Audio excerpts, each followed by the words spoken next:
ఘనంగా రెడ్డివారి గుండాలమ్మ తల్లి తీర్థ మహోత్సవం ప్రత్యేక పూజలు నిర్వహించిన ఎంపీపీ పైల దంపతులు.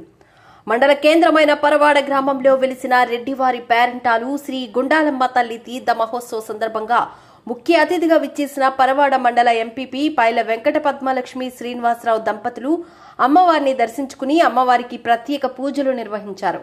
వీరిని పరవాడ పెద్ద చెరువు రైతు సంఘం అధ్యక్షులు రెడ్డి శ్రీనివాసరావు మరియు ఆలయ కమిటీ సభ్యులు స్వాగతం పలికారు.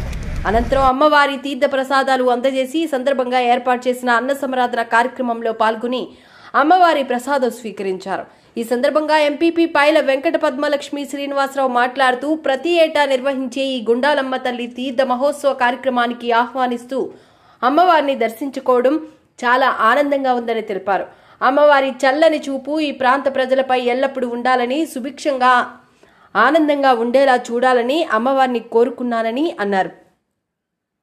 ఈ యొక్క కార్యక్రమంలో పరవాడ మాజీ సర్పంచ్ పైల అప్పారావు పెదబాబు, మాజీ ఆర్ఈసీఎస్ చైర్మన్ చల్లా కనకారావు, చుక్కా రామునాయుడు, పైల పోతునాయుడు, బండారు శ్రీనివాసరావు, రెడ్డి ఎర్రినాయుడు, సిరిపురపు అయ్యబాబు, వర్రి హరి, పైల అప్పలనాయుడు, వెన్నెల ఉప సర్పంచ్ వెన్నెల సన్యాసరావు, రెడ్డి గోపి, రెడ్డి రాధాకృష్ణ, రెడ్డి చిన్న, రెడ్డి నాగేష్, రెడ్డి రామారావు, భక్తులు, ఆలయ కమిటీ సభ్యులు తదితరులు పాల్గొన్నారు.